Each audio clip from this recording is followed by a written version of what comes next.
Well, look, ministers these days have very huge personal staff who they appoint. Our federal cabinet minister has 15 to 20 staff. That they can have all the political advice they want from that group. But we've got to have a professional, independent public service, the people who know how things really work, who have memory and the files and understand different topics really well, who can say to the minister, well, Minister, that's a really dumb idea. If you want us to do it, we'll do it, but we're telling you right here and now, that's really not a good thing to do. The minister wants to do it, they will do what the minister wants. But we've got to get a system whereby the public service is professional. They're people who are appointed based on their skills and qualifications, not because they're somebody's mate or they vote the right way or they've got some particular sexual predilection to a particular viewpoint. We want to have people who know their job and are appointed for what they know, not about who they know. Yeah, okay. So I guess I get that, but I also feel for the case that you've got to kind of, if you're running something, you only know a certain number of people. And if I ever became, a political leader in management, I would always want to be able to appoint the people that I trust, that I've built relationships with throughout my career and my life, who I believe can do the job well and will have a degree of loyalty. Well, look, what used to happen in the 19th century, the British public service was, you could buy a position in it, okay? Right? Okay, or you could buy a position in the army, That's why we had the charge of the Light Brigade, all these sort of fools who were running the British Army sort of thing.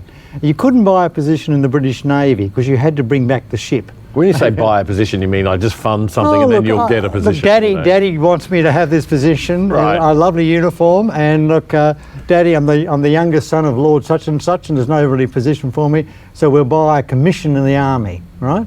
And the public service was like that too. And so what they discovered, that let's have a public service appointed on, they started bringing in examinations, right? You have to sit for an examination to get appointed.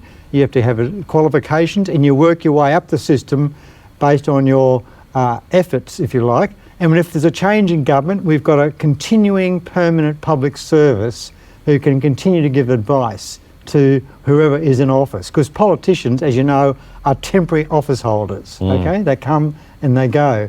But the public service keeps the records. So it was a great reform in the mid-19th century, and that's what we brought to Australia.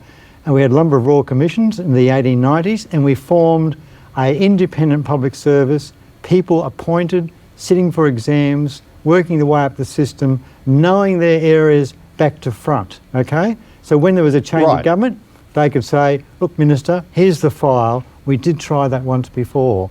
Yes. Okay. Now, what's happened is that we want the public service to be responsive, and it really started with the Whitlam Labor government in 1972. So Whitlam wanted to have the public service who were really partisan and supporting the Labor agenda. So they started appointing people on his personal staff to be departmental secretaries to run the departments. And that's when the rot really started. And then all parties now do that. So what happens when there's a change of government, federally or state, there's not just a change of who's the minister, there's a change of who's running the different government departments, right?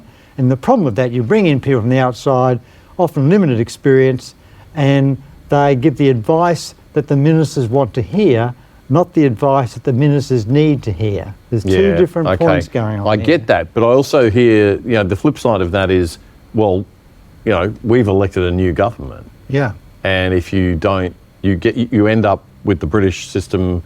I guess that they were mocking in Yes Prime Minister all those years ago, that British fantastic TV series, where it's this deep state sort of, we're going to just tell the minister or manipulate the minister, and the public service just remains the same. And the people really running the country are the public servants. And I think we're in a situation in Australia now where, we have senior public servants have way too much power. The bureaucracy are running this country, and they're running it in the wrong direction. I'm not sure about that. Well, I'm a private sector guy. Under Menzies, he accepted some of the people he inherited from and we had Labor government for 8 years before Menzies got elected in 49.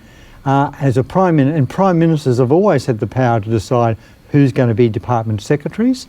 And if the minister doesn't get on with the department secretary could be moved to another position or role. And if they're incompetent, they do get moved out. Okay, so it wasn't like permanent forever, but it meant that public servants had a career structure. And what the Robo-Debt Royal Commission recently showed was the problem was having these people coming in and out, lateral recruitment all the time, that these people didn't know how the system worked. The old system, you worked your way up the system, okay? So you joined as a clerk, you got in charge of the records, you went to the counter and so on, and so you knew how that worked.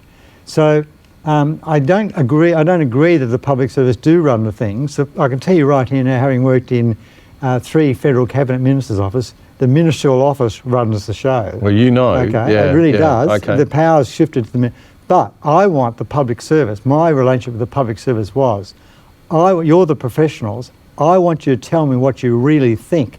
Forget who you think I am or who I work for or what you think of the government policy.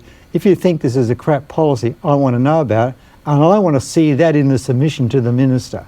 I don't want the minister saying, no one told me about this problem, okay? Yeah. So that's why you've got to have people appointed based on their competence and ability, not based on their political allegiance or their sons and daughters or boyfriend, girlfriend or whatever.